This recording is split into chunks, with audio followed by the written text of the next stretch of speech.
Yeah. What do you know about human design? Anything yet? Have you looked into it before or? Oh, not yet. Yeah, I checked my chart. I Yep. checked it, but I still not completely understand how is it put together. Yep. I understand it has a big role of astrology Yep. inside, but I still do not understand how is it more than astrology and what Yep. is it put on, what are the mechanics that are used as an extra on Yep. astrology. I see. Um, so astrology is used in human design. The main way that it's used is to generate the calculations that gives the Mhm. placements for the chart to actually generate the chart. It takes two astrological calculations. So one of them is the moment of your birth. So that's the in astrology you always see that it's the birth chart kind of thing. Um, Mhm. where human design starts to differ is we also take a second calculation, roughly 3 months prior to the birth.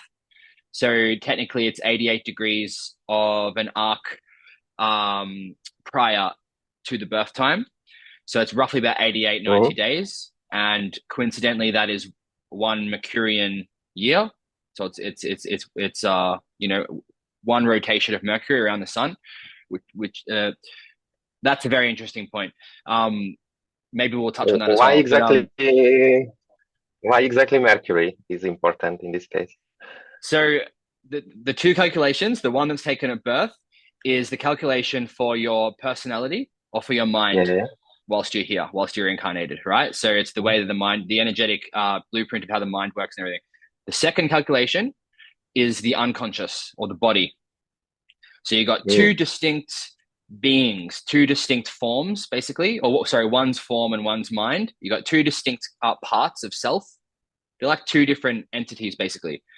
The mind inhabits the body. So human design looks at the duality of that comes together to Mhm. create this illusion of self, right? Mhm. So why do we have this mind that feels so separate from the body? This is kind of how it's pulled together. And there's something that holds it together as well, which is we call it the magnetic monopole. You could look at it hermetically as the matrices kind of thing, keeping the mind stuck to the body and all of that. But what's interesting is Mercury is the messenger moving between heaven and earth. And I yeah, understand. Okay. see, so there's some things to think about there and meditate on. Yeah, yeah. Uh, Oh, it makes sense. yes, yes. So like that's the main way. You get a bunch of calculations for another way to look at it is the birth time gives you the conscious mind, and the second calculation gives you the unconscious. You got conscious, unconscious. That's the duality, Mhm. and it's the two of those coming together, the quantum of the two that creates the illusion the illusion of separateness and the illusion of self. So that's one major way that we start to move away from astrology. Now, when you look at the body graph, I'll just get yours up right now. Um, when you look at the body graph, you can see Is it mine, right? this is Yeah, I yours, can yeah. see my name. So this set of calculations here, you see you've got the Sun, Earth, North Node, South Node, Moon, Mercury, Venus, Mars, Jupiter, Mhm. Saturn,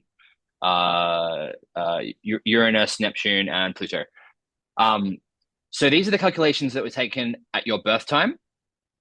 So this Mhm. generates this generates the data for the conscious mind, and this is the calculations 88 degrees prior or 88 days prior to your birth, which is when the form or the body was complete enough to inherit or take in the mind, Mhm. right? And that's like again, that's like an alchemical marriage kind of thing. That's another thing you could meditate on and look into. It's the marriage of those two that creates this illusion of self, this alchemical marriage that kind of occurs. So you see, you've got a conscious sun and you've got an unconscious sun. You've got a conscious Mhm. earth and an unconscious earth. So uh, this is basically the life force, like the quality of life force that radiates as who you think you are as your conscious self. And this is basically how other people would more likely see you. It's the solar life force that's radiating from your body. Okay, so Mm-hmm.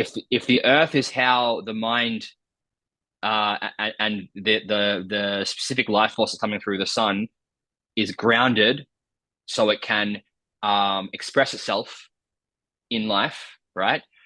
Then this is how the body is grounded and how the body's radiance is grounded, kind of thing. So without getting too technical into that's like uh, where astrology really comes into it. These gate numbers, we call these gates, so 52, 58, 10, and they are mirrored on the chart here. Okay. Mm-hmm. So for example, you can see the 52 is down here coming out of the root center, Mm-hmm. and you've got a red and a black there. The red Mm-hmm. coming from the unconscious side and the black coming from the conscious side. So you've got planets activating the 52 here. So the sun was in gate 52, right? So that lights up this bit here. And on this side, 52 is in your south node. So that's why you've got those two colors there. You've got a planet from the placements in your unconscious and conscious activating this gate. Now, you see how only half of this channel, these whole lines are called channels that connect the centers. Because only half of this one only has half of the channel activated. It's just the gate is activated. As soon as you got both sides, both gates activated, so there's a planet in gate 55, there's a planet in gate 39, that completes that whole channel. And then what we get is an electromagnetic connection created between these two centers. If you imagine this like a circuitry board, right? Mm-hmm. As soon as you got a full channel activated, you've got energy running through.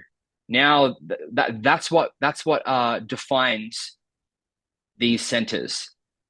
So when a center is defined, it's colored in. It means there is consistent energy running from here to here, always 24/7. Okay. Mm-hmm. So And are this so these numbers are fixed here in the centers for Yes, everyone? Is the they're same? thick. Yeah, exactly. So the numbers are always the same, but people will have different gates and channels activated. That's where the Mm-hmm. differentiation starts to occur, and it gets so specific because not only do you have gate 52, but it's also line 3, and there's also about I think 3 more decimal places after that. So it gets ultra specific, and it Mm-hmm. gives you layers of interpretation that just differentiates you so much as this unique energetic being and this unique aura and unique self that no two people have the exact same chart. It's impossible, right? Mm-hmm.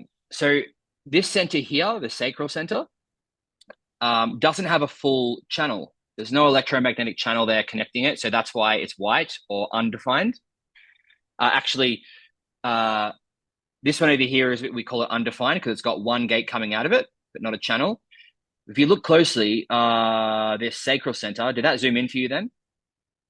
Mm-hmm. Yep. There's actually no gate activations at all leading out of it. So you got one coming out of the root, but the sacral itself has literally no gates are activated. So we call this totally open.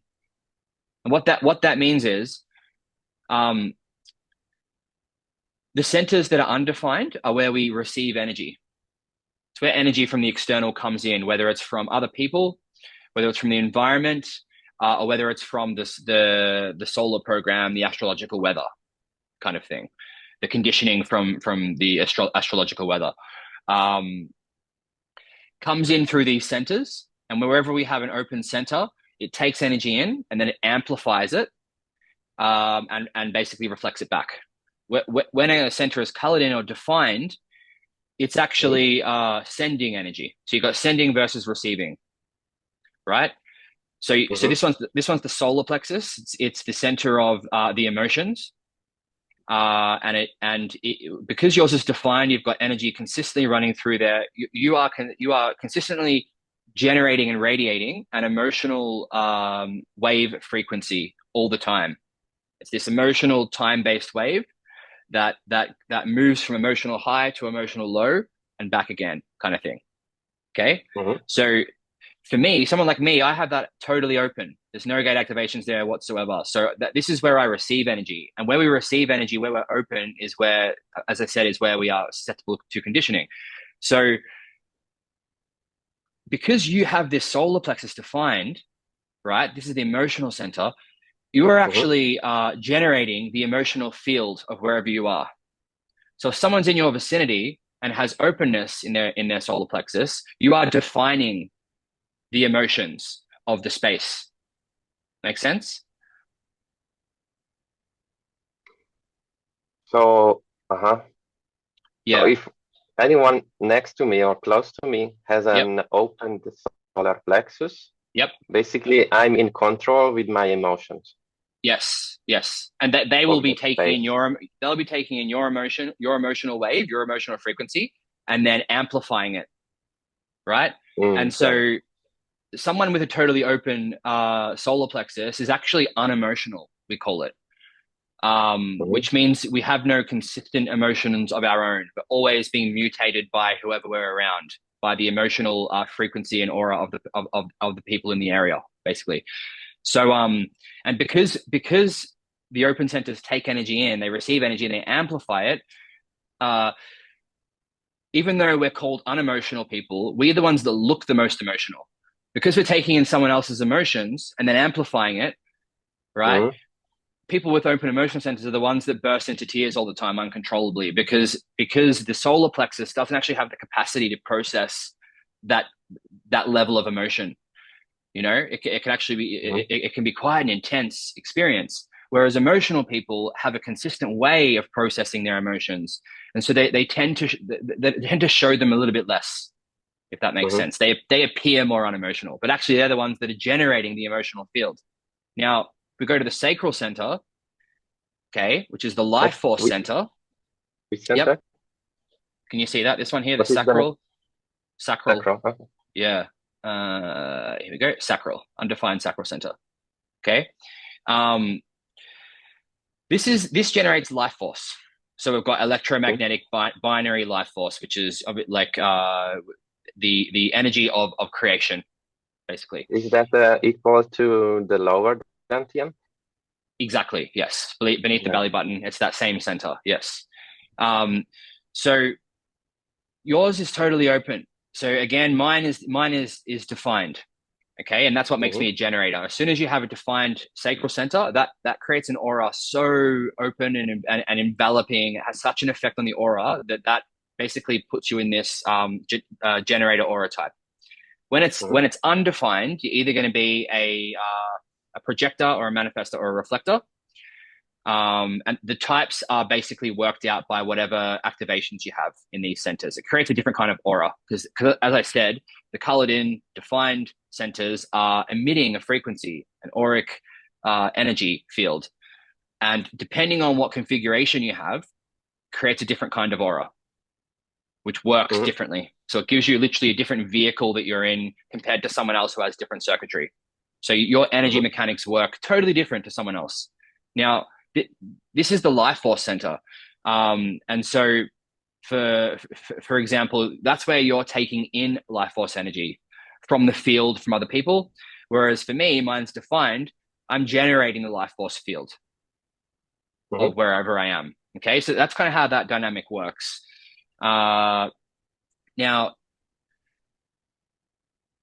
as I said, like that's what like depending on what you have defined is what gives you the type or aura type. So looking like uh, this.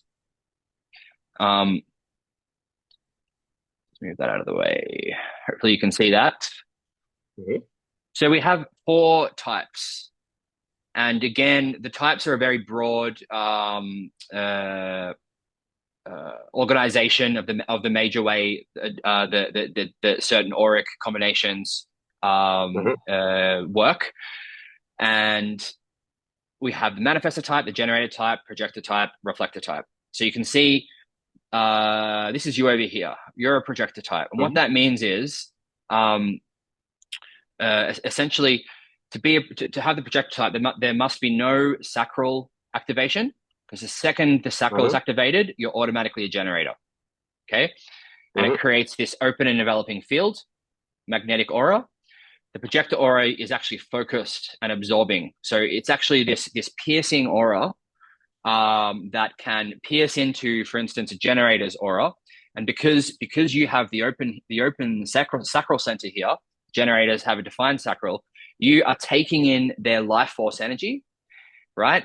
And what that does is it gives you the ability to really, really easily see how they're misusing their energy, or if they're using it correctly or not. Like the projector is only, I think it's like 10 or 15% of the population. The generators are 70%. It's like most of the planet are generators because they're creating the life force field on the planet, essentially.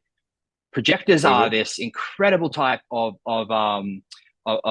person, that of aura type that are here. They call them the guides, because you're here to take in that life force, right? That creative life force energy, and see what's not working. And you've actually got some circuitry in your design specifically. You've got the channel of correction, it's called judgment and correction, which is connected to the spleen, which is this instinctual splenic primal kind of awareness. It's just this in the moment awareness where you can just see incorrect patterns. You can see that whatever the way that this person's working or this system is just stupid, and there's a much better way that we could like, improve this system and like, yeah. Does that sound true to you? Oh, yes. Yes, exactly. That's literally what projectors are here for. Yeah. So your ability to do that is working towards efficiency. Efficiency, that's the word I was looking for. Thank you. Yes, exactly. The poor generators don't know what to do with their energy. We have all of this like life force, and you can see how animated I'm getting, right? That is such a generator thing, because I'm doing what I love. I love like learning about this and teaching about this, and my energy is just like radiant, right? That's the role of the generator. I could do this all day, every day, and like that's the purpose of the generator, basically.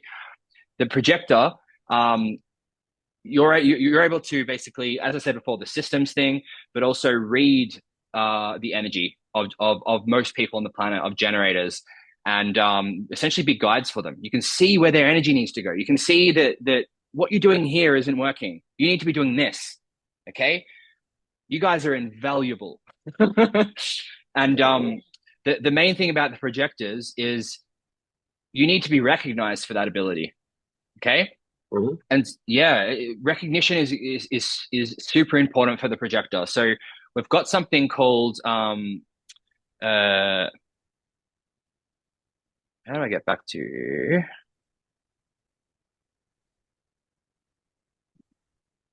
Oh no, sorry, it's just in a tab, isn't it? It's right there. Right there. Yep.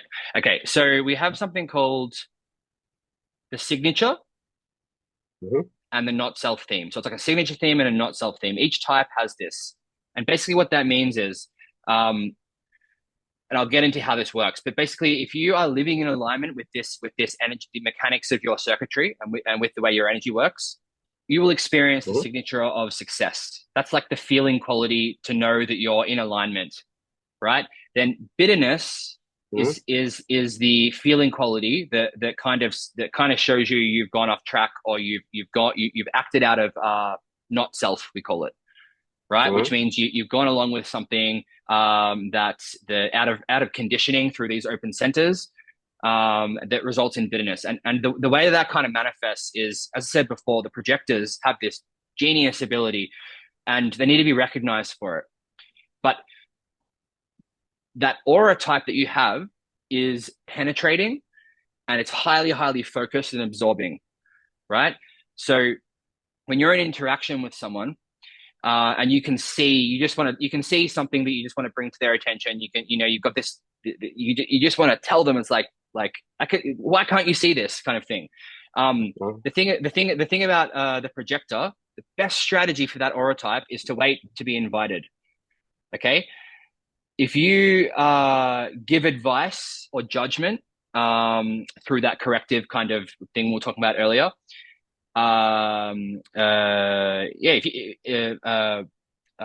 unsolicited, right? what that experience can lead to is bitterness, because if it's unsolicited advice, the person wasn't asking for it. Your advice can be so cutting to the core that that person could just totally reject it, and therefore you feel exactly, it's ringing true, right? Therefore you feel unrecognized, and then become bitter about it.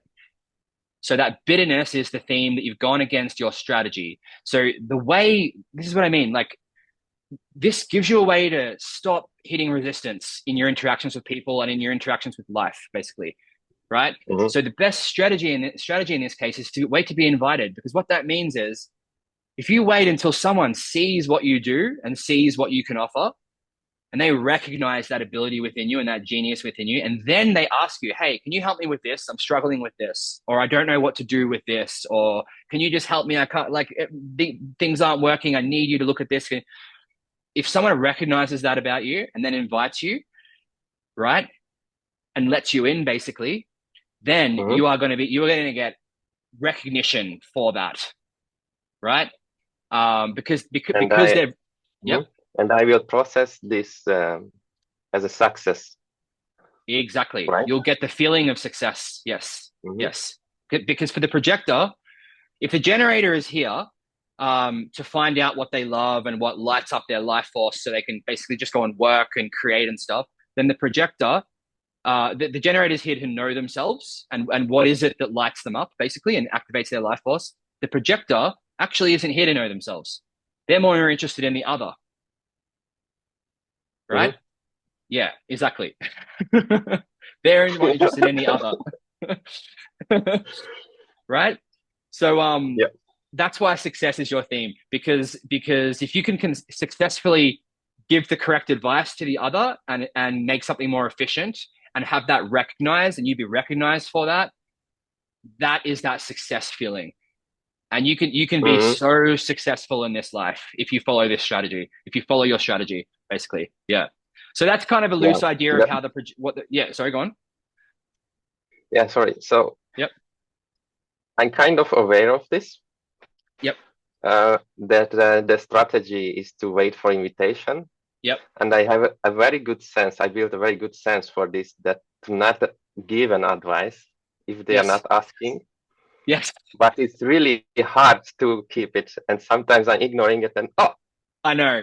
You should do this. And yes, I know. But the ramifications of it, right? One of the hardest parts. Isn't it? Yeah. Because why is it hard? Because the mind wants to come in. If we don't follow our strategy, it's because we're acting out of mind, which is let me get the pointer back. Yeah, which is up here in the head and the ajna, right? And you can see just from this bodygraph, it's totally different to the 7-centered chakra system. It's a totally different updated energetic circuitry. The mind has almost nothing to do with what's going on down here at all. It's totally separate, right? It's all the way up here. The part that gets that finds it so hard to wait to be invited, it just wants to jump in because it's so obvious, and it just wants to say, Yeah, I'm getting so enthusiastic that it's really hard to hold my back myself. Yes. Yeah, I know. And the fact that you've picked this up already and you're already aware of this about yourself just shows you how this is why the human design just continually blows my mind, because it's you. It is the only thing I've ever come across that explains you and how you work to the most minute degree that I've ever come across. And it's just mind blowing. But the mind comes in through the open centers. Okay. So the voices in your mind, the self-talk and the should I say it? I just want to say whatever you've got, the internal kind of chatter, the thinking mind speaks through the open centers. And each open center has its own Notself theme. So essentially, the Notself theme of the throat center here is wanting to jump in and get attention and be seen, basically, i.e. jump in and give your explanation, give your advice, because you want to be noticed, you want to be seen. So that's one of the ways that the mind speaks through this open center. Another way is through we call this the ego center, right? This is the center of ego and will. It's a motor center that we call it. These four here are motor centers because they each have a different kind of energy that motorizes life and gives the Mm-hmm. fuel for action, basically. This kind of energy is a will-powered energy that is ego-based. So it's this energy of, you know, making promises and, you know, I say I'm going to do this. I'm going to put myself behind it. I'm going to see it through to the end. It's like, it's a very ego kind of based willpower, right? Mm-hmm. Totally different to emotional energy, totally different to life force energy, totally different to root energy, which is the root energy is like adrenal, pressurized energy. So there's four Mm-hmm. different like motor types. Now, when you have this ego center open, the not self theme is always trying to prove yourself and prove your worth, prove your value. So when you got this openness, you've also got the ajna open, the head center open. So you're taking in a lot of mental pressure. You might find yourself with pressure to think about things and pressure to get things worked out and intellectualized so you can get them off your mind, right? Mm-hmm. The not self theme of the ajna over here as well, which is the center for conceptualization. It's where we take ideas in through this head center. They come in through the crown, right? Inspiration comes in, and it goes down to this ajna center, or the third eye center, it's called in the old system. And that's where we take that thought energy and start to cognize it, or start to conceptualize it into ideas, beliefs, thoughts, logical processes, so it can then come down into the throat and be shared. Now, because yours are all open, you've got so much pressure here. And that's when you say earlier that it's hard to hold back and wait to be invited, it's because these centers here are pressurizing. And Mm-hmm. the open centers are not only pressurized, but they're amplifying whatever is going on there. So not like it is very hard to sit and wait.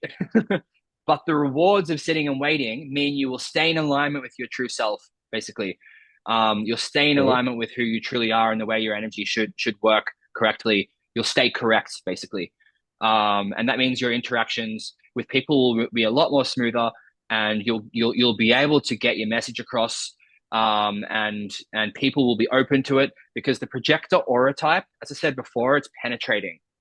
It literally Mm-hmm. pierces into the core of someone else's aura. So to illustrate that for you, because I know a lot of projectors, when a projector locks on to me and and starts telling me things or asking me questions, they're always the most piercing questions ever, and they cut right to my core, and it's quite uncomfortable, right? So Mm-hmm. I love that if I'm in the mood for it, like if I'm open to it, right, and I invite it because I want that to happen.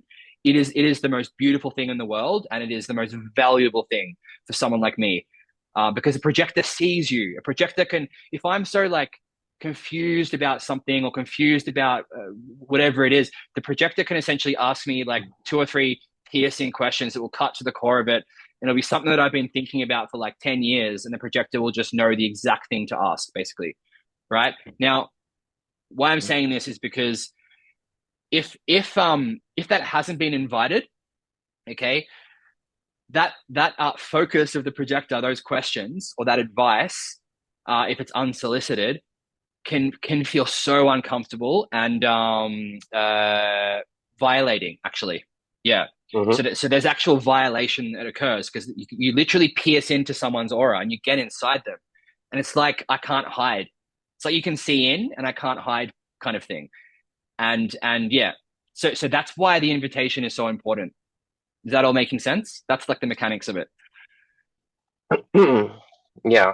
Do you think that is the same thing like I'm able to perceive the others' emotions so easily and their thinking easily and their mental field to tune in their mental field so easily? Yeah, Is it because of that? I would say absolutely. And the fact that you've got this openness here, you're very Mm-hmm. sensitive to people's thinking. Mm-hmm. Definitely. You're taking in everyone's thought energy and amplifying it. The emotions, I would say you're actually generating the emotional field. Now, Mm-hmm. if you've got people around you that you're interacting with, and they've gotten you might be feeling their emotional wave, but the other thing that could be happening is they could have an open emotional center, taking in your emotional wave, amplifying it, and then reflecting it back to you, and you thinking it's Mhm. theirs, kind of thing, right? So Mhm. that's how that dynamic can kind of work.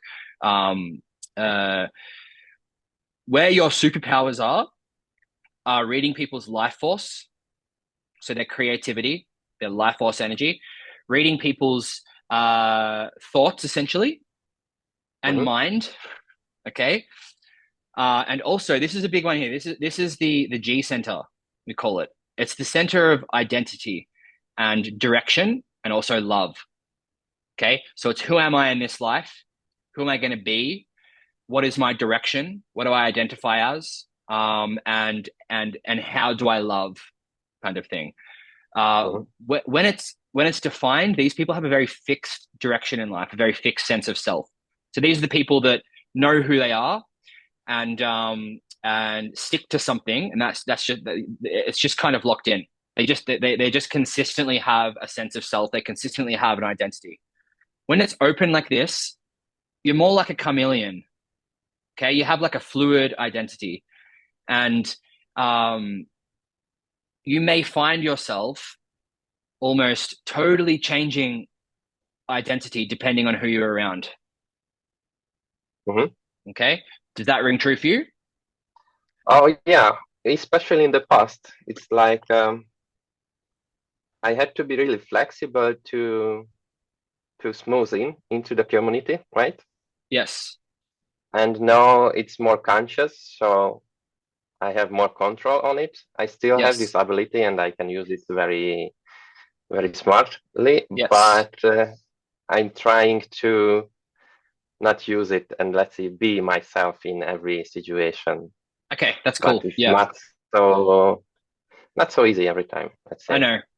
And because I'm getting very affected very easily by the others. thank you. That's it right there. Yeah. Because the reason you're so affected easily, and I'm the same, mine's open as well, is because of this openness. There's nothing you can kind of do about it. Mhm. It's just the way the energy works. You're always going to be taking in other people's identity and other people's way of life, other people's life paths, basically. But Yeah. the beauty of that, right? These aren't problems, by the way. They're only problems if we let that affect us and control our life, right? And Mhm. and and following a strategy and authority is a way to mediate that and protect you against that. Um, when we balance these and decondition these open centers, they no longer become problematic. So the open G center, for instance, what that means, it doesn't mean you don't have an identity. It just means we have this fluidity of identity that is so profound that we can sample all of these different life paths and Mhm. then choose which one consciously we want to be, basically. But we're not stuck Mhm. to any one. Um, where it can start to get to the lower frequency of this center is when we are always trying to find our direction in life, because we're trying to Mhm. fill the not self mind comes in through the open center and thinks it's a problem, thinks the fact that we can't that we have such a inconsistency in our life path and inconsistency in our sense of identity and self. It thinks that it's a problem that needs to be fixed, and so it goes on endless searches. Who am I? Where do I fit in? What group am I supposed to belong to? um, where will I find love? Where am I going to find my direction? What's the right path? And you can, the not self mind gets pulled down that rabbit hole, basically, instead of just relaxing and essentially you're not here to be any one thing. The same thing with this center. As I said earlier, this is about self-worth and value and will and promises, that ego kind of energy. When this is open, the not self mind comes in and thinks it needs to prove itself over and over and over and make all of these promises and commitments. When you have this center open, be very, very careful what commitments you make and what promises you make, because Mhm. mine's open here as well. Mine's undefined here as well.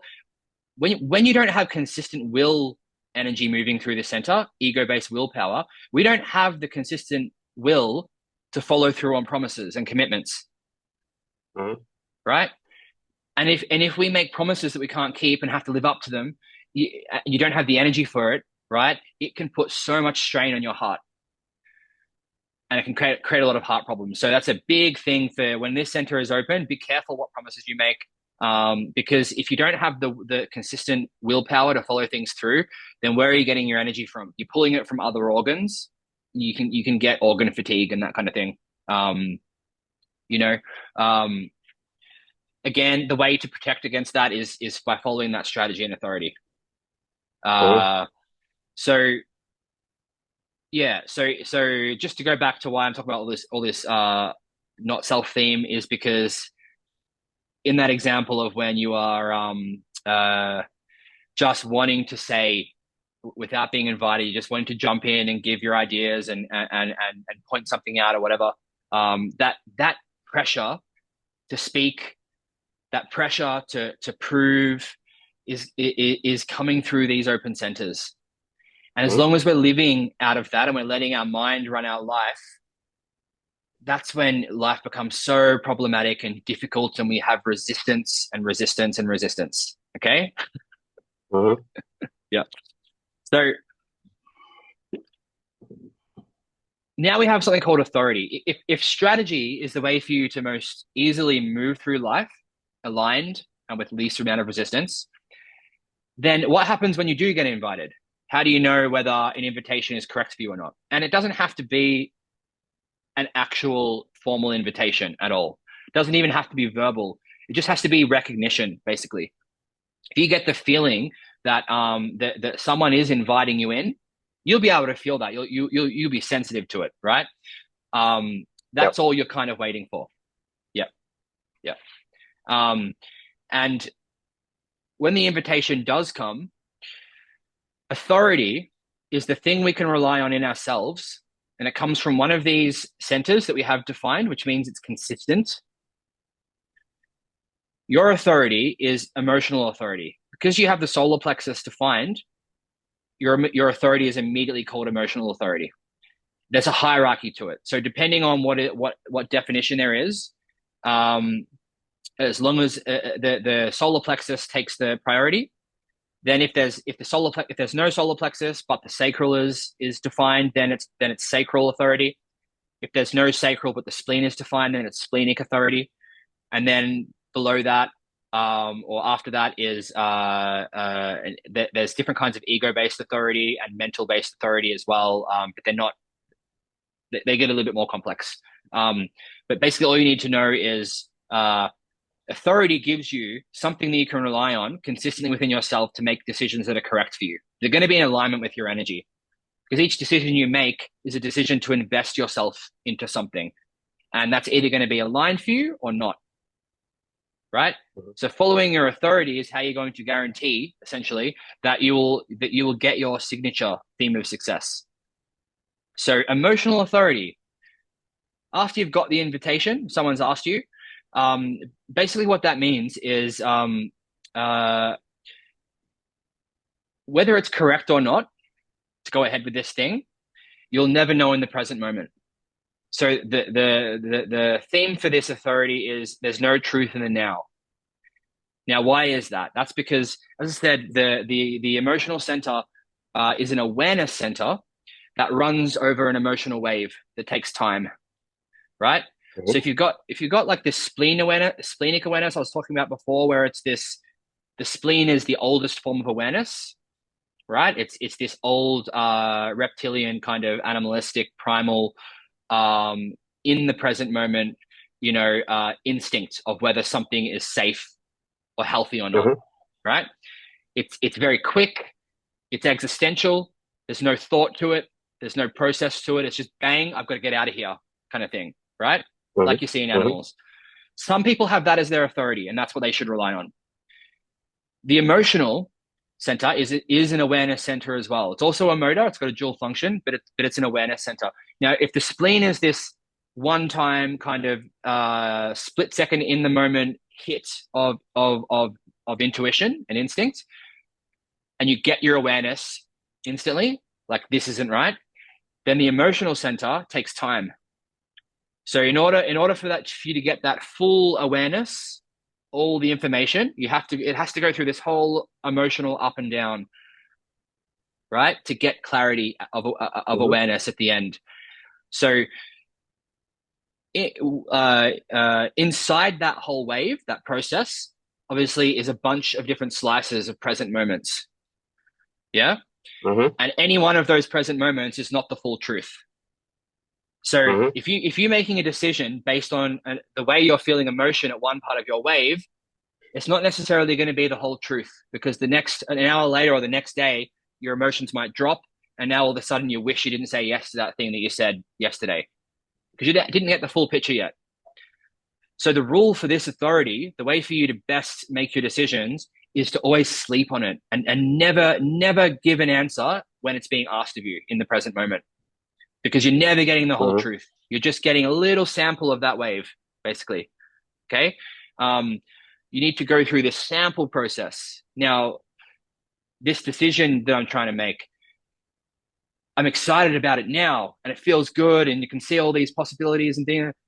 But then an hour later, you've dropped a little bit and it's like, I'm a little bit over it. Like it's not as exciting. Then you get into your low end of the spectrum and you're like, Mm-hmm. you don't even want to, it's like a definite no. You don't want to do that at all kind of thing.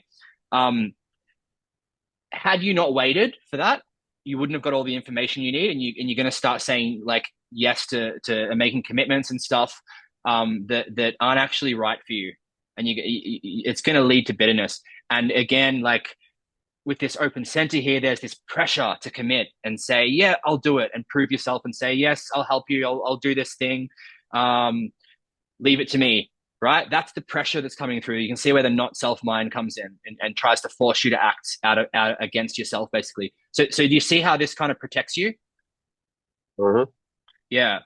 What you do get at the end of that wave is depth and richness of awareness of the decision. So say it's another decision you're making and you're excited about it.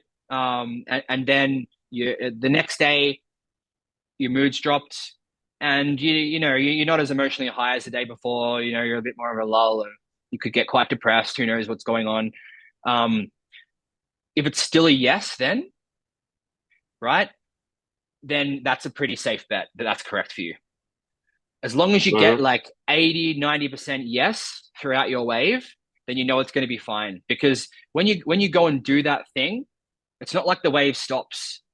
You're always going through this emotional wave. So you only want to say yes to things that are a yes the whole way through, kind of thing, if that makes sense.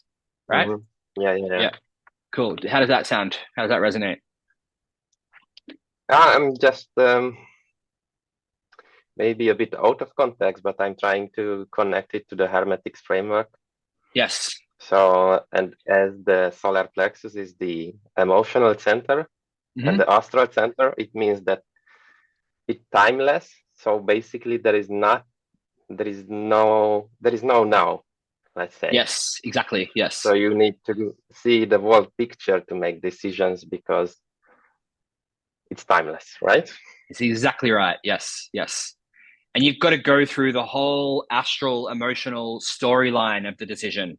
Mm-hmm. You might find yourself, because you've got, this is the way your energy works. You'll find yourself, when you're considering a decision, you're considering all of the ways that it could go good, all of the ways that it could go bad. You're like sampling all these different directions that this opportunity could go, and all these different storylines. It's all astral. That's what you're waiting for. You're waiting for that whole process to happen. So by the end of that wave, you've got your full awareness and you've got all the information you need to make a decision that's correct for you. If you make a decision in under pressure, spontaneously, you don't get all that depth. You don't get all that Mm-hmm. awareness. Yeah. So that's why that's so crucial. That's what protects you, basically. Yeah. So for me, mine's the opposite. I have sacral authority. So I'm someone who I need to follow my sacral response in the immediate. So if someone asks me something, or if I come across something and I get an electromagnetic like an electric expansion in energy kind of thing, that's what I trust. So I'm kind of Mm-hmm. following this in the moment, whatever my energy is responding to, whatever is like expanding my life force. Mm-hmm. I'm kind of like following that, basically. So it's a totally different thing. If I take my time, like you, delay my answer, that Mm-hmm. what that does is that gives me time to go into all of my openness and start to, get logical about it and make pros and cons lists and go, oh, maybe I should just do it. You know what I mean? So for me to get my Mm-hmm. truth, I need to have the courage to say yes or no in the moment, even though it may let people down. Okay. So Mm-hmm. that's my biggest challenge. I always want to delay and sleep on it. I don't want to like give my truth in the moment because, especially, this is how the mechanics work. Because in order for me to have sacral authority, I can't have an emotional center activated or defined. Otherwise, I would have emotional Mm-hmm. authority because it would trump it. So um, I'm wanting to avoid giving the decision or letting someone down because my emotional center, my solar plexus is open. I'm taking in other people's emotional energy and amplifying it. The not self theme is avoiding confrontation and truth. Because if even I let someone down just a little bit, I take that emotion as like a punch in the gut and it like rips through my system and it's actually really, really traumatic to feel. So the behavior, the conditioned behavior that people with an open solar plexus generally have take on through growing up through life as a way to deal with this is just avoiding truth, basically, as a way to not feel another person's emotional confrontation. So my challenge is to give my truth in the present moment. Um, your condition response is to answer in the present moment based on all of this pressure to prove yourself, Mm-hmm. essentially, and say, I can do it, right? So you just see how they're kind of opposites, but there's conditioning both ways. Yeah. And Yes. yours, sacral center is more like an intuition based or more like an instinct based, or So it's not really different. no, that's not. No, no. Instinct and intuition would be more the spleen. So that's Mm-hmm. that kind of, it's that hit of, say you walk into a room or an environment, you just get this, it's just this instant knowing of, this isn't right or this isn't safe. I need to get out of here. There's an Oh, I see. awareness. It's an awareness to it. The emotional center has an awareness to it. The sacral center is not an awareness center. It's a motor, right? So all it Mm-hmm. is energy, life force energy availability or not. There's no awareness. So when I have a life force response, all it means is it's like you see how activated I am right now, right? If someone asks me Mm-hmm. something about human design, it's like someone plugs in a million volts into my system and it's like bang, I've got all this like energy, all this life force, like electric energy, right? Mm-hmm. And I don't get to know why. There's no awareness to it. It's just I see. it's just my system is saying, yes, we have energy available for this. If you say yes to this thing, then there's going to be sustainable life force energy that will take you through to completion, all the way through. Mm-hmm. If I say yes to something and I don't get that response, then I need to pull energy from somewhere else, like my root center. So I'm running on adrenaline, or my emotional center, I'm running on emotions, or my will center, I'm running on willpower. And if they're not consistent, you end up burning out those centers, and my life force just shrinks and shrinks and shrinks and shrinks, basically. And my theme is frustration. My not self theme is get Mm-hmm. frustrated because I can't finish it. I can't finish, basically. The life force, it's creative energy, it's sexual energy, right?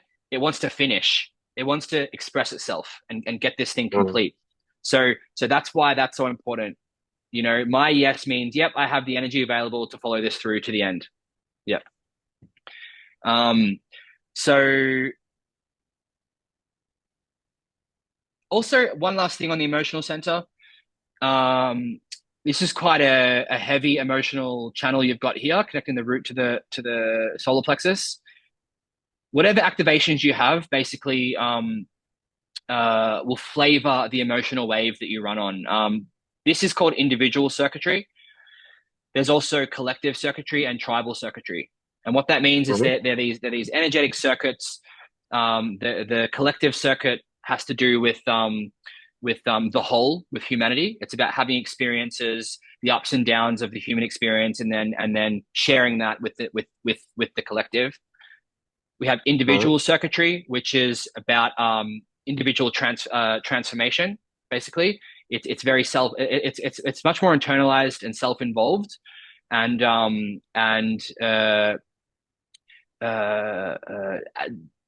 it's contrasted, for instance, to the collective and to tribal circuitry. Tribal circuitry being more about the community and like bargains and deals within the community kind of thing. So, for instance, if you had tribal circuitry in your emotional center, it would be a lot about emotions around um, uh, yeah, like deals and bargains being made and broken within the tribe, within the family, within the community kind of thing, right? So Mm-hmm. it's these emotions about being by people in your tribe or community, not fulfilling your expectations and that kind of thing. Um, anyway, this is getting quite complex. Doesn't matter too much. Basically, what you need to know about this one is uh, even just with the solar plexus in general, it's all just chemistry. So what I mean by that is your solar plexus is generating this emotional wave. It's just chemical. It's chemical high, chemical low, chemical high, chemical low, and then neutrality in between. Okay. Mm-hmm. When you're in your high end, right, that is going to color and create the truth of everything in your life. When you're in your low end, right, that kind of colors everything as well. So when you're in the low end of your wave, everything is shit.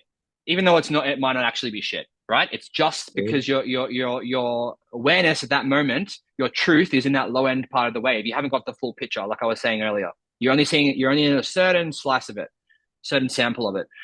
When you're in your high end, everything's amazing. Doesn't matter who you meet, doesn't matter what opportunity comes along. You know, it's like, yeah, I'm feeling amazing and everything is amazing, even though that's not the full truth. Okay. Mm-hmm. So again, that's why you need to wait. But you've got to pass every decision through that process so you get the full picture. The main thing to remember about that as well is that if something doesn't feel right in your life, like if you're upset about something or things aren't working out, it's generally because of where you are in your emotional wave. It's not because of what's happening. Mm-hmm. So, you know, you the person that you bumped into and had a conversation with that pissed you off, they're not actually an asshole. It's just because of where you were in that wave, basically. Yep. So Mm-hmm. it's that way and not the other way around. You don't feel the way you feel because of what's happening. You perceive what's happening because of the way you feel emotionally. I Yeah. see.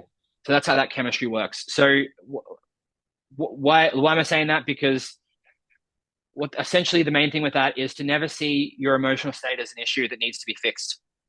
Like the Mm-hmm. worst thing that you could do is try and go and, you know, see it as something that needs to be fixed chemically and then go and take corrective drugs for it. Right. It's just who you are. And once you know this about yourself and if you want to go and research these specific channels as well and gates that are in your solar plexus, you can get really familiar with how your emotional wave works. Once you understand it, you can accept it and start to work in alignment with it.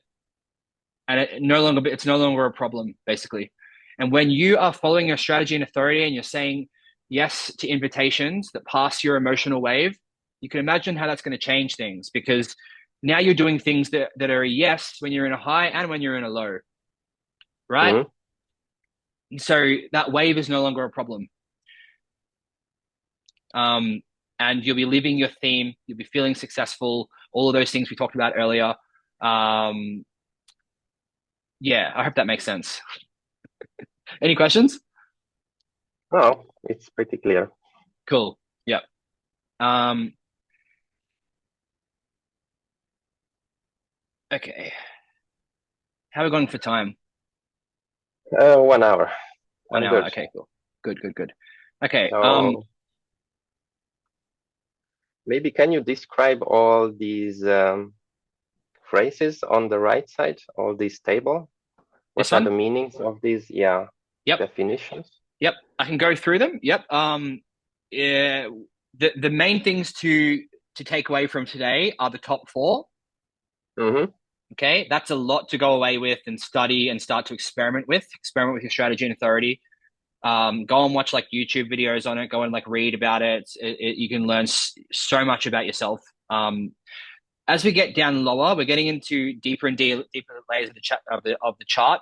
So when we look at the Mm-hmm. chart right now, it's like you're seeing the surface of it.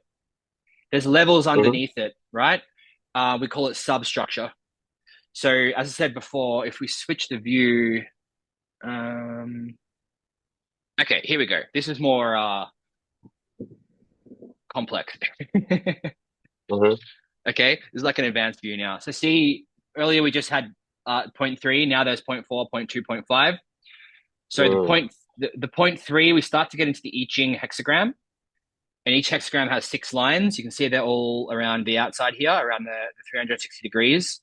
These are like, you can see these are astrological houses here. What we do in this is we take a house and we divide it even more specifically into 64 gates of the I Ching. Okay.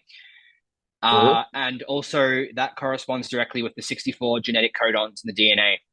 And so there's this relationship between the I Ching, the Book of Changes, right, and how the role of genetics in DNA, how that kind of has got to do with evolution and with us as a species learning and evolving and then passing on things to the next generation, and that becomes activated in the genetics, and the DNA starts to evolve and all of that.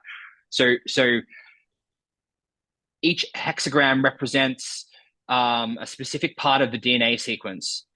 And as we know, everyone has the entire DNA sequence, but only certain parts of the DNA are activated. We don't have everything activated, and it's what's activated and what's not that creates the individuality, the mutation in genetics, basically, right?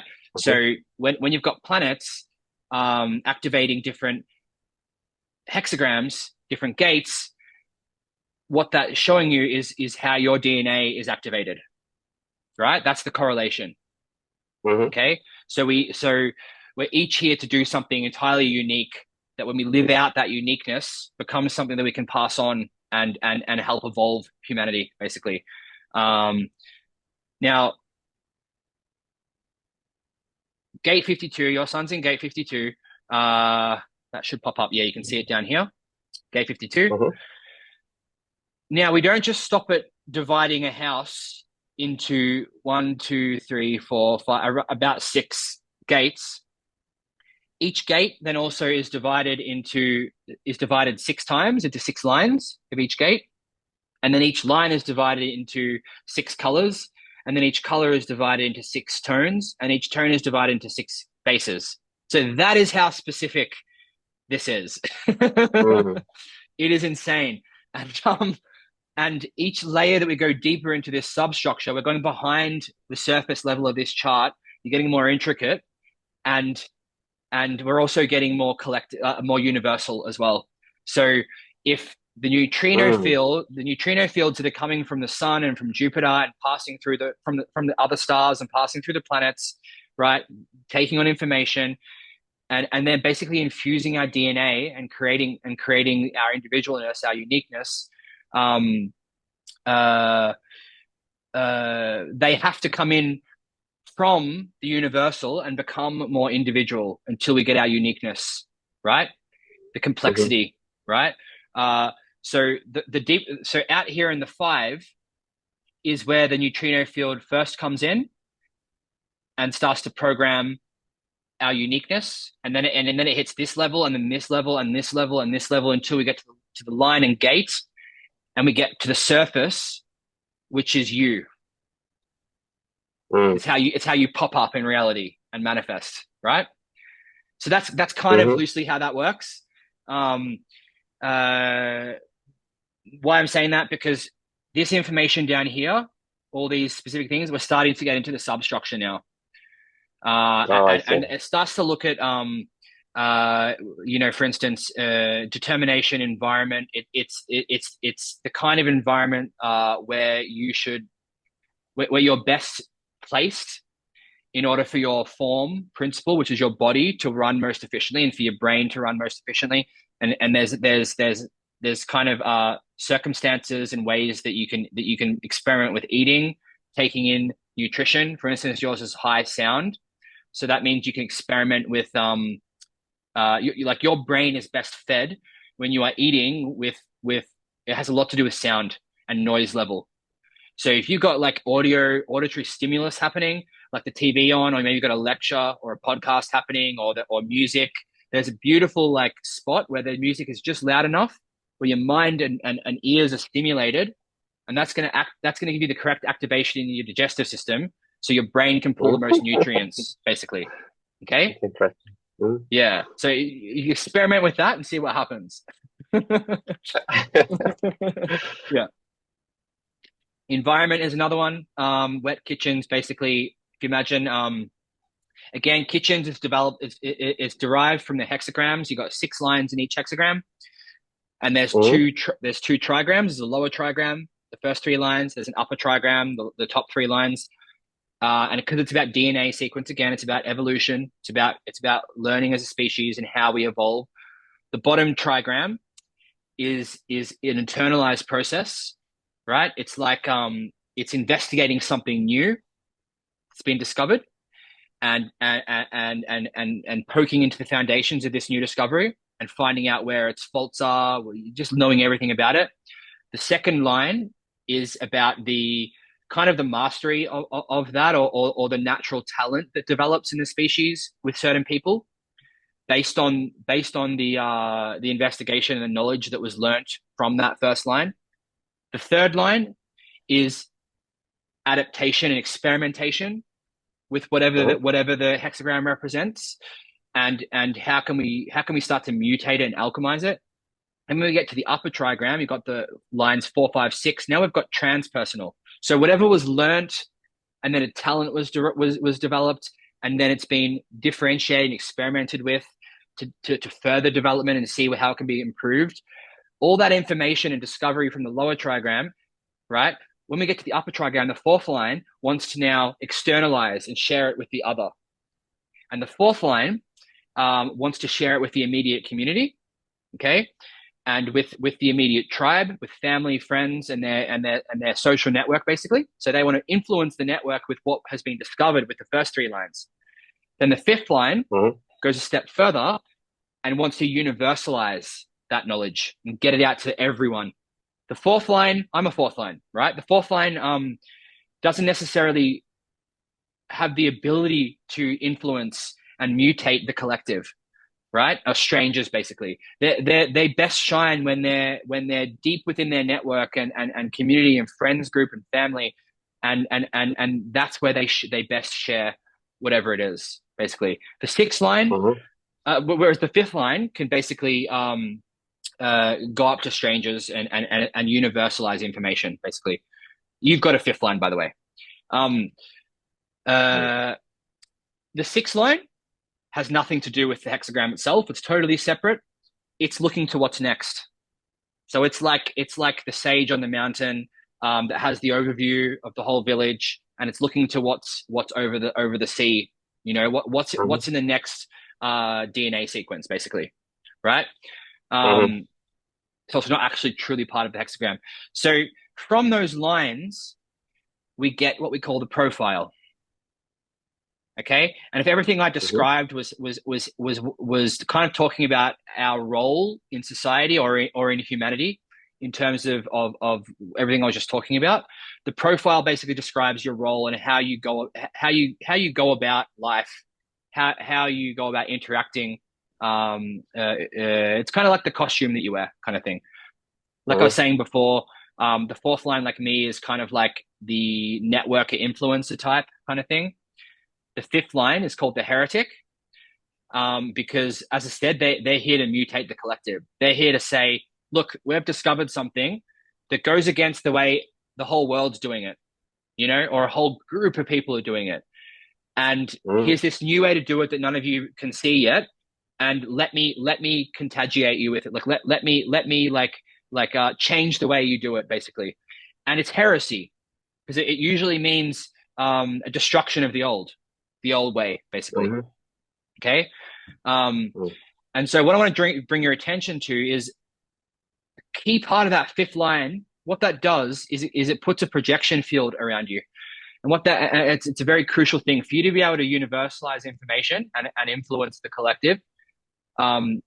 It's part of the uniqueness of this fifth line that you have a projection field. And what that means is people can't help but project their needs onto you. So people will when they come into contact with you, they will see you. They can't help this, by the way. It's all unconscious. They will see you as someone who can help them in some way. You've got something. You've got something. I know you can help me, and I need you to Oh help me. yeah, I'm going to I place all of that experienced needing. that many times. Like, Exactly.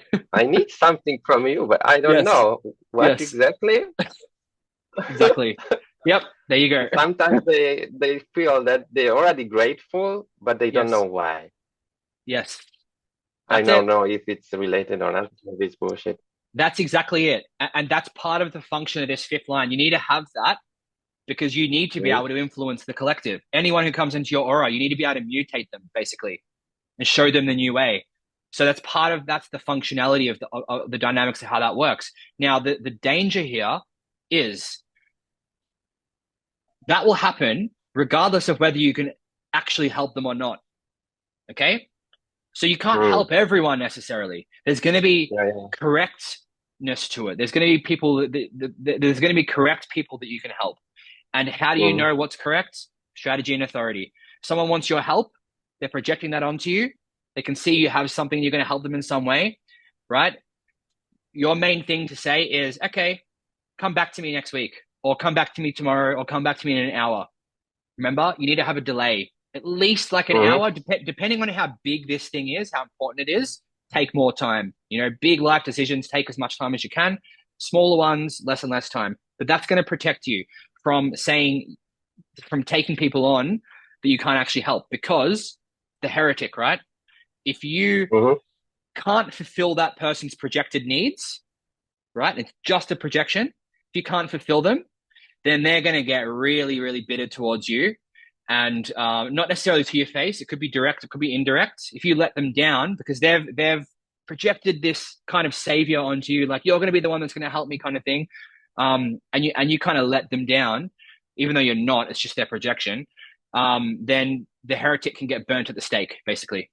And for the projector, it's all about recognition and reputation, and so it can kind of be a threat to your reputation, basically. So just being aware of that mechanic, that dynamic, again, strategy and authority protects you from ever getting into anything uh you know that isn't so nice with that.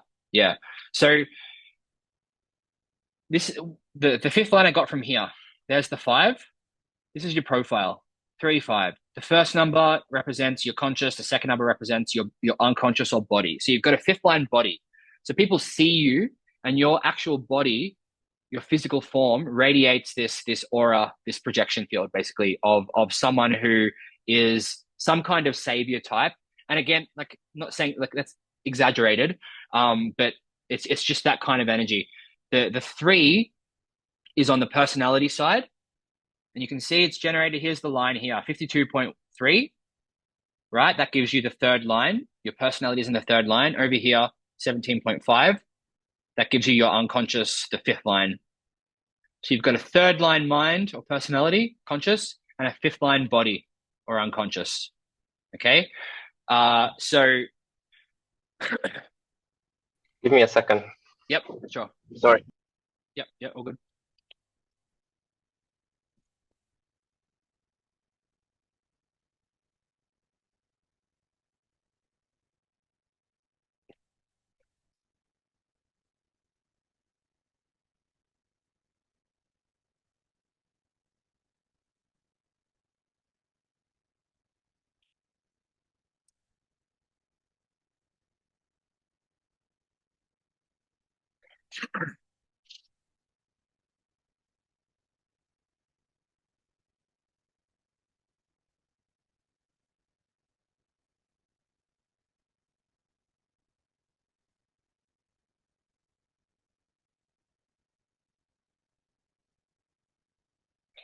Okay, sorry. Okay, that's all right. Resume. Yep, cool. What this does is it gives you your profile. So there's the 3, there's the 5, there's the 3, there's the 5. That's how that's calculated. Um, the third line, if you remember from earlier, the third line is the experimenter. It's the one that wants to kind of play with the thing that's been discovered or with the idea, and experiment with it. The third Mm-hmm. line essentially you're here to make mistakes, basically. So that might have been a big theme in your life. Just everything you do is like mistake after mistake after mistake. But it's about making friends with that process, because genius of that process is to make the correct mistakes that lead to breakthroughs. Okay? Mhm. Right? So mistakes are your friend. It's through seeing what doesn't work that reveals what does work. And that's what you're here to then universalize through your fifth line. Okay? So that's how Mhm. that kind of works. The third line is very much involved in the physical world, the material world, and it has this quality of bumping into life and life bumping into it. So what I mean by that is like, you know, opportunities just coming from bumping into people by mistake. You know, like bumping into this person and then an opportunity coming from that. Like that's kind of how your energy best works, right? For me, Mhm. mine is fourth line. As I said before, that's about like networking and the community and all of that, and friends and everything. So for me, it's that dynamic works through my network, basically. Mhm. Who I'm connected to, that's where all of my opportunities and all of that come through, basically. So for me, you know, a way to illustrate this, a little example is, imagine going to a party, right? The third line personality is best to go on their own, because then they're going to bump into the right people and meet new people and make friends. Okay. If the third line Mhm. goes with their friends, they don't get that opportunity. They don't get to just randomly, accidentally like make new friends and etc. For me, as the fourth line, the worst thing I could do is go by myself, right? Because I'm not going to bump into people, essentially, right? There's like a block there, kind of thing. So for me, the best thing is to go with my friends. Fourth line is all about friends and networking and sociability and stuff. And then I will usually meet people who are friends of friends. That's kind of how that works. Yeah, the three and the four are quite different in that way. Uh, um, so the third line bumps into things because it's here. It's about trial and error, and there's a magic to that process. There's an alchemy to that process. It's through seeing what doesn't work and seeing if it works this way and that way and doesn't work this way. That's what leads to breakthroughs. So it's about like really like making friends with that process and not seeing it as something that's wrong either. Mistakes are your best friend. Yeah. Um, Mhm. yeah.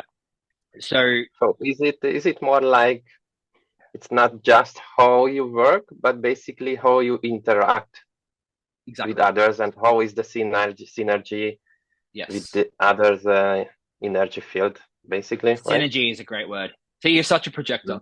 Mhm. It's amazing. I love it. So good. Yeah. There you go. Synergy. It's how synergy works. Yes. Yes. Mhm. Um, Okay. and yeah, it's good that you identified that, because it doesn't necessarily mean it's the only way you work. It's just one aspect. And it is more to do with, it's called profile. What is your profile in this world? How does your profile synergistically interact with other profiles, with other people? How do they see Mhm. you? How to, yeah, if that makes sense. Yeah. Um, uh, so they're all kind of the major things. Another thing I'm bringing to your attention is what's called definition, single definition. Mhm. What that means is, definition is what's activated, what's lit up, what's colored in.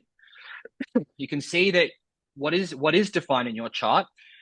There's circuitry connecting the group, and it's contained. If you look at me, this is my chart. Mhm. Um, See, there's two separate groups Mhm. that are not connected. So that gives me split definition.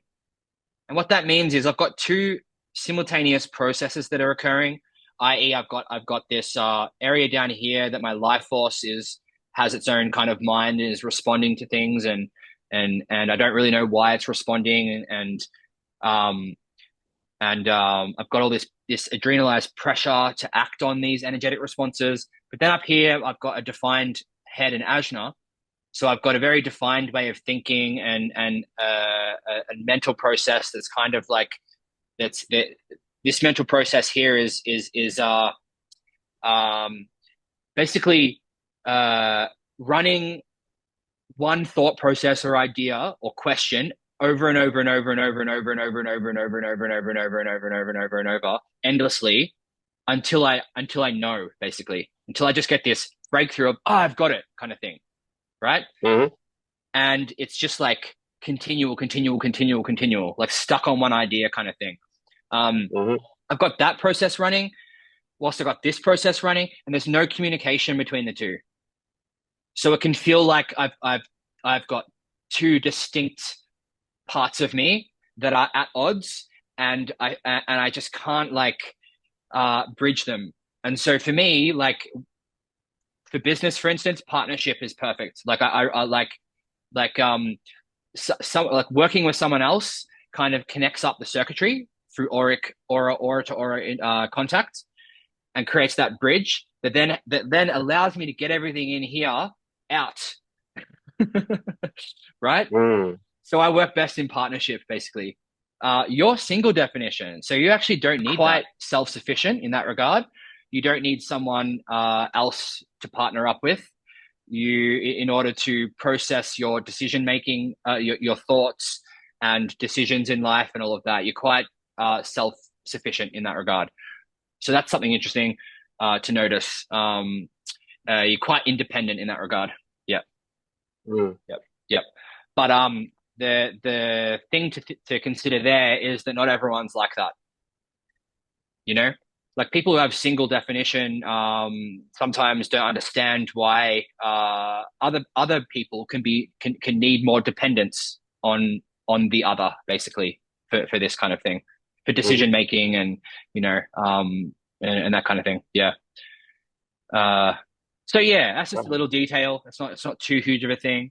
When you get the splits, that's where it becomes more of a point to discuss. Yeah. You've also got variables. Okay. These arrows here are called variables. Again, this is getting very, very deep into it. Doesn't matter too much other than a left-facing arrow is kind of like a left brain kind of thing, and a right-facing arrow is kind of like a right brain. So you've got strategic versus on the left brain you've got strategic kind of cognition. Right arrow, right brain, you've got like a receptive kind of cognition. So you've got a strategic mind and a strategic brain, which I'm sure it's very obvious about you. And you will definitely know that about yourself as well. You are able to take information, process it, strategize, and it's all right there and it's accessible. Okay. Someone who doesn't have that, maybe they have a double, like a right brain and a right mind, or a left mind. For me, I've got a left strategic mind, but a right brain. So I have a strategic mind that can see all of these like connections and stuff. But my brain, the way my brain works is it takes incoming information and basically just loads it into the gray matter of the brain straight away. And I can't retrieve it kind of thing. So the way that works is I'm waiting for someone to pull it out of me, right? Like ask the right question.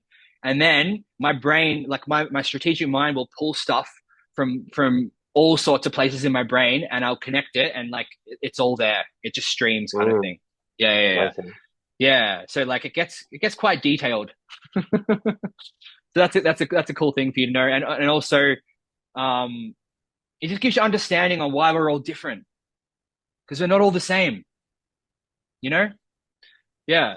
And society can really pathologize a lot of this stuff that is actually just uniqueness. And it's only because as in society we try to homogenize everything and the way things should work and the way we learn and all of that. Well, human design shows you how we're all unique, how we're all different.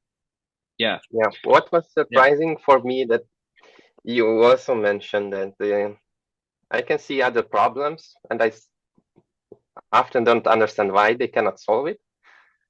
And now I realize Exactly. that they are basically working in a very, very different way, and they process and experience the things very, very differently. And basically, that's why. Exactly. Exactly. So I think Because everyone needs to know this stuff. you can experience yourself, but you really don't experience that deep the other, and you won't really understand the other person Yes. that much than yourself, because they are working differently, right? They're working differently. Yeah. Until you see it like through like this, it wouldn't even cross your mind because it's just a given that everyone has the same mind, like works the same as you. But yeah, this shows you how no, not at all. Mm. Yeah, not at all. We are How they so process different. emotions, how they process Yes. Yes. thoughts, and how they connect the emotions to the thoughts. And Exactly. Yes. mm, Exactly. Yes. So for me, if I let my see how it's totally open, which means essentially it's very hard for me to know what's mine and what's not mine. So I'm mm, usually 99% of the time I'm running off other people's emotions or emotions from the planetary program or whatever. mm, If I'm in a heightened emotion, right, my not self comes in through here, doesn't know how to deal with it, and it just wants to jump into that throat and say something emotionally, and that's where I've made the biggest mistakes of my life and regretted them. Yeah, because they're not coming from my truth, because it's not me. Where it's open is not you, it's not self, because it's mm. taking in from the other. It's not coming from my truth. So whenever I speak from emotions, I'm speaking from the field, from something that isn't even me. So yeah, it's a funny thing. Okay, I think that's it. That's enough information. We'll finish up now. I'll just quickly run you through. We've done most of the open centers, but for instance, as I said, the not self theme here of the ego is thinking you need to prove your worth, right? Mm, Basically, because it's undefined, you don't need to prove anything in this life. It's not your trip. It's not what you're here for. So you can kind of just let that go as a whole thing because you don't need to prove anything and you won't be able to prove anything either, right? Like sure, mm, you'll prove something, but it won't alleviate that feeling of having demonstrated your value and worth, right? Um, it's just you're just not here for that. That's not for you. You don't need to even worry mm, about that, right? So that just means I don't need to worry about proving anything. I can just relax into the truth of who I actually am and let that be recognized by other people who will then invite you for you then mm. to respond like to yeah to make your decision through your authority. Uh, we've done this one already. The not self theme here is constantly looking for direction and looking for love. Um, and the not self theme for the sacral, this is a big one for you because it's totally open, right? It's not just undefined, it's totally open. The not self theme is not knowing when to stop because because this life force center is inconsistent. You're taking in other people's life force and then amplifying it, and you're seeing other generators running around with all this energy and working like 16-hour days, and you can be conditioned to think you need to keep up and you need to do that as well and prove yourself over here, prove that you can keep up with all of these people who have consistent life force, and you can literally burn yourself out and like collapse. the the Mhm. the, the projectors, you're not here to work hard. You're here to guide and manage essentially. Yeah, right? Mhm. And get a lot of sleep and rest, right? This whole wait for an invitation, you like the best thing for you to do is just really be sensitive to when enough is enough, basically, and you just need to have a rest. Lay down horizontally throughout the day. There's something about horizontalness. I don't know if that's a word. That that depressurizes and steams off that accumulated life force energy that you're picking up from everyone, right? Um, Taking breaks is really important. But yeah, the not self theme is not knowing when to stop. For the throat, we said it's trying to get attention. right? Trying to fill that void that you just want to jump in and say your piece and say your bit, right? That empty space that you want to fill just by like speaking up and expressing yourself. Um, be aware of that pressure. The Notself theme of the open ajna, the undefined ajna, is because this is about belief forming and cognition, right? And conceptualization. The tendency here, if this center is unhealthy, like unbalanced, is to it's this need to show that you're certain about things. So that might have shown up in school, like putting your hand up and trying to answer questions just to show that you knew the answer, or that you had the answer, right? Even though you Mm-hmm. might not necessarily have had the answer, or you were unsure. It's this need to certainty, to show that you're certain. Now, when this is undefined, you're not here to be certain. You don't need to worry about that. You don't have to demonstrate the certainty in the world. You can leave that for people who have that defined. They're here to do that. So you can kind of relax about that. Uncertainty is your best friend, right? And subsequently, when that center is really deconditioned nicely, you have the ability to, because it's inconsistent, that's the superpower. You have this ability to help all the people who have defined ajnas. They just have one way of processing information, right? And cognizing. Because yours is variable and fluid, you can really help people with their thinking thought processes and how they form beliefs, and show them other ways of seeing things, other ways of thinking, other ways to consider things, other ways to conceptualize things, because you've got this fluidity in conceptualization. The undefined head center, it's this one here and this one here, right? They're both what we call pressure centers. So we have Mm-hmm. awareness centers, we have motor centers. This is a manifestation center. This is awareness. The head center and the root center are pressure centers, because if you imagine like a torus field kind of thing with the crown here and opening at the crown, opening at the root, through the root we get energy coming in, we get pressure from the external world, whatever is happening in the actual material world. It's pressure to act. So it's like, crossing the road and a car is coming at you. It's that adrenalized pressure to jump out of the way. So that's that Mm-hmm. pressure to act. The pressure that comes up here is mental pressure. It's coming in from the mental field. It's like ideas. It's this pressure to think and to get things thought about so you can get them off your mind, basically. When it's Mm-hmm. open, you're taking in that pressure and amplifying it.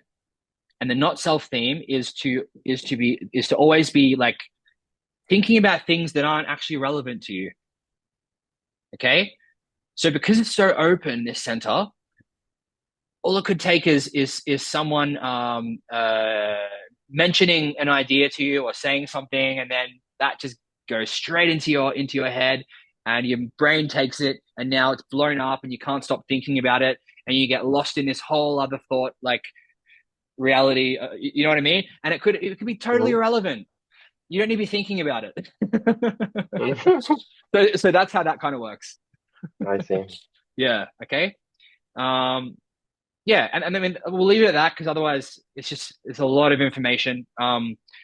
You can go and I'll give you a copy of this recording, and you can go and like go into more depth with what you're drawn to, and what like piques your interest. Yeah. Yeah, cool. There you go. Okay. Awesome. Sounds very interesting. Mm. Maybe I would have, because I'm pretty curious, you explained the projector and the generator. Can you just very shortly explain the other two type?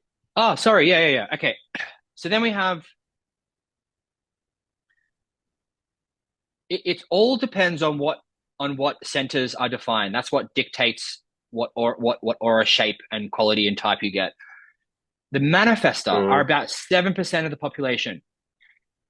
So they don't have a sacral definition, right? They don't have mm, that's the main thing. And they have a motor center connected to the throat. So the throat is where energy manifests, either through words or through action. It's the manifestation center. All energy in the chart, wherever it comes from, is all heading towards the throat so it can be expressed and manifested in the world, right? Mhm. So the manifester basically is here to do that, to get things out. So they're a very small part of the population that are here to mutate and initiate things into the collective, into the world, basically. Um, so what that does, this configuration gives a very dense and closed and repelling aura. It's a very fire, electric, dense aura that literally pushes its way through the auric field, through the energetic Mhm. field, basically. And it needs to do that because it needs to bring something new in, right? And in order to be able to bring something new in, it has to be able to push through everything that's already there, right? That's the way they Mhm. work. And so because of that, the way their aura works, it's very yang. Um, their strategy is to inform. What that means is let people the best, like they're the kind of people that will just do what they want regardless of the rules, regardless of what anyone thinks. They'll just go and do it, and it can end up pissing off a lot of people, right? Their aura, Mhm. because they're here to bring new things, right, and initiate things, their aura is impactful. So everything they do, whether they realize it or not, impacts everyone around them. And usually they don't realize it Mhm. and they get into a lot of trouble, basically. So their best strategy is to work with that aura type, is to just let people know what you're going to do before you do it. So people can either get on board or get out of the way. Because you're going to do it no matter what. Doesn't matter what anyone says. You're gonna steamroll this thing through. Just let people know that's your intention, and then they'll experience the least amount of resistance, basically. Okay. Um, and because there's a motor connected to the throat, what that means is a motor is fuel. The throat is expression, manifestation. So basically, what they say they're going to do, they have the energy to back it up. There's power behind their words, power behind their actions. If you don't have that Mhm. connection, like you or me, and we try to just initiate of our own initiative, I have an idea and I'm just going to go do it. We can get stuck because there's no like bridge, there's no pathway for that energy to get out and take and follow through, basically, right? So our best Mhm. strategies are more passive. They're more responsive to life. It's like let life initiate a little bit first. Let something happen that we can then go, okay, yeah, let's respond. We let life make the first move. For me, I wait for something to respond to. That's my strategy. Um, because this aura type, generated aura, is open and enveloping. It fills the space, and it kind of hugs everything in the vicinity, and it's total opposite of the manifester. The manifester has this kind of impenetrable skin on it. It's dense. No, you can't see in. It's very hard to read a manifester. Although a projector can read a manifester a lot better than the other types. But a generator aura is a total opposite. It's this expansive aura that is magnetic, has no edge, has no protection, no boundary. It just keeps like spreading, right? And so it's Mhm. it's pulling everything in, and that's kind of the nature of how it works. This aura just pulls everything toward it, and so my best strategy is to respond to what's being pulled to me, or what's being attracted, right? And then use the authority to kind of protect me, because it doesn't mean every opportunity that comes is right. So my authority is to know which one is correct or not, basically. Um, so they're kind of opposites. Then the reflector is the most rare type. I think they're like 1%, because crazily Mhm. enough, they have no definition, right? So Mhm. so yeah, it's crazy. So because it takes life force to create a connection, which comes 70% of it comes from the sun. These types are solar beings, whereas because there's no electromagnetic definition that's consistent, these are actually lunar beings. So Mhm. that's why they're called reflectors. They're here. You can see all that openness. They're here to take in all of the energy of the planet and of humanity and whatever is happening, so they can reflect it back and show and kind of be like the mirror of what's working or what's not. kind of thing. They're a very, very interesting type. And their aura is Do you know anyone? Do you know anyone who is no, reflector? no, no, No. no, no, not only like you see on YouTube or whatever. Yeah, they're very rare. But you would think that that makes them very wishy-washy and like and suggestible. Actually, no. Like, funnily enough, their aura is usually described as like a Teflon aura. Nothing sticks to it. They take a little bit in, they Mhm. sample a little bit of what's coming in, but then it just kind of slides off because the function is to just take in little samples of all of the different energies, so they can reflect back the truth. So they're actually invaluable in things like large initiatives or large businesses or whatever, organizations, because they're the ones that can say, hey guys, something's off here, or like things aren't, you know, um, they are totally open. Yeah. Yeah. Um, Mm. and because they have no definition to rely on like this, these are the different kind of authorities. So yours is emotional. Remember I said this is the hierarchy. Depending on what you have activated, there's a hierarchy of what your authority is. The lunar authority for the reflector, they don't have anything consistent to rely on at all in their energy system. So their decision-making authority is to wait a lunar cycle, because in one entire lunar cycle, every one of these gates gets activated by the moon over 30 days, right? Because the moon goes through the whole Mhm. ecliptic or whatever it is over 30 days. So they have to wait for that 30 days to get a full sampling of the entire chart, basically, before they get their kind of clarity. Yeah. So they're a fascinating type. But you can kind of see how this can mean we can all work together very, very well. Mhm. Yeah. Mm. Yep. So and hopefully that explains the other video I did the other day where I said that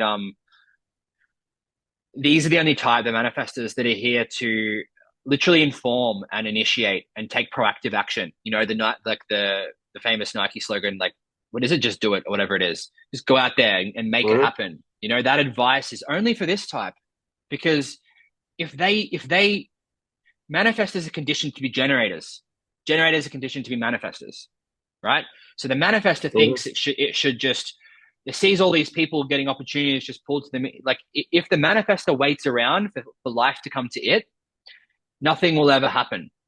Nothing will ever happen for them. They need to go out and make stuff happen. Like, the generator basically waits for the mail to come to them, to their letterbox, right? The manifester, that mail will never come. They need to go to the post office, look behind the counter and say, hey, that's my one right there with my name on it. Mhm. Okay. This is kind of how those mechanics work. Yeah. Yeah. I see. Yeah. Makes sense. Yeah. And it doesn't mean that the other types don't manifest. Like, the word manifest here doesn't, it's not the same as when we talk about manifesting things. A better word for it is they're the initiators. They're the proactive initiators, basically. We can all manifest, right? So for us, we're less proactive, but we can still manifest. We can visualize our goals. We can charge our goals. We can tune into the frequency of what we want. But instead of then Mhm. going out and making it happen and taking action, our best approach is to just wait for the universe to bring a synchronicity. You know, wait Mhm. for wait for something to show up where that opportunity comes to you, and you go, "Oh, that's the thing I was wanting to manifest." And then if your authority okays it, you go ahead with it. And that's Oh, how okay, we I best work. understand. Yeah, yeah, yeah, yeah. So when you have these videos online, how to manifest, and Yes, that's why 70% of the people is not working. exactly, exactly, exactly. That's why I generalized understand. advice does not work. Mm. Yes. So, this is a little tiny, tiny, tiny, tiny taste of this. And this is why it like blows my mind, this stuff. And like, you can go so deep into this. Like there's designs for plant life. There's design of forms. Show you what I mean. Yeah.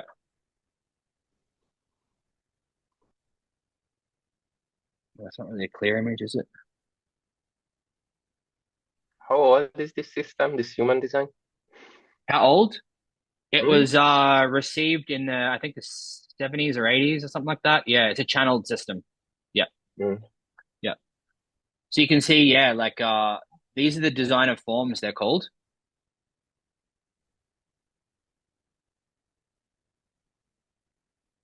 That's probably the best one to look at. Although it's not really clear, is it? Yeah, that's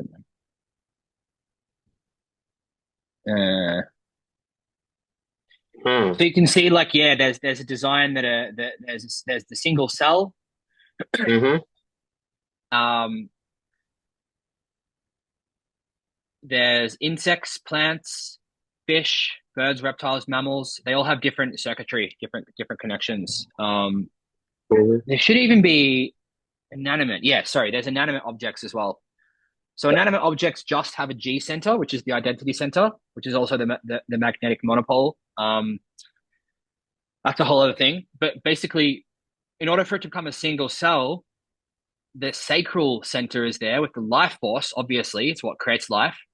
And until there's an electromagnetic circuitry happening, there's no life yet. That's what animates life, an electromagnetic circuitry with life force, right?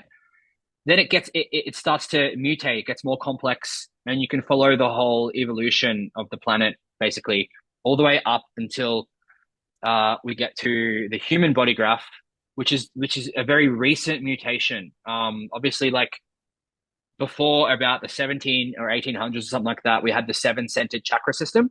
It's a totally different type of human being. Basically, it was the Homo sapiens, the seven-centered system. It's a very Mm-hmm. mind-based, mind-led system because for the last however many like hundreds or thousands of years, the frontal cortex, neocortex is being developed. It's a very mental system. Um, there was a change, a mutation in the species. I think it was in the 1700s, where the heart center, what used to be the anahata, split into two, and we also bring the splenic center in as well, and it's kind of in uh, parallel to the discovery of the two extra planets as well, Neptune and Uranus. Before that, it was just seven planets. That's why we have the seven centers. And now we're actually this interim species they call Homo sapiens in transitus or something like that. And there's another mutation occurring in 2027. Anyway, that's a whole thing. So there's design of forms, there's a cosmology, right? Of how like everything has been created, like or mutated, evolved since the Big Bang. Like there is so much to this. Like it is so deep. Uh, so yeah, cool. Yeah, it's very interesting because I was aware many of these stuffs, let's see, Yeah, but I was not aware how they were connected yeah, and how they are working exactly. yeah. I was just aware how I'm working, but I didn't know why, Yes, exactly. kind of. Yes, I think human design gives you the why, right? It really And does. I was also not aware that other people are working completely differently. Yes, yeah. So I thought there are more, we are more at the same, but looks like no. no, no, not at all. We couldn't be more different. Yeah. That is the most Okay. precious thing to get like out of their system. Yeah, that's it's like another name for it is the science of differentiation, basically. That's another Mm. name for this. Yeah. Yep. Yep. Okay. Cool. All right. Okay, we'll Thanks leave for it your at that. time. Yeah, no worries.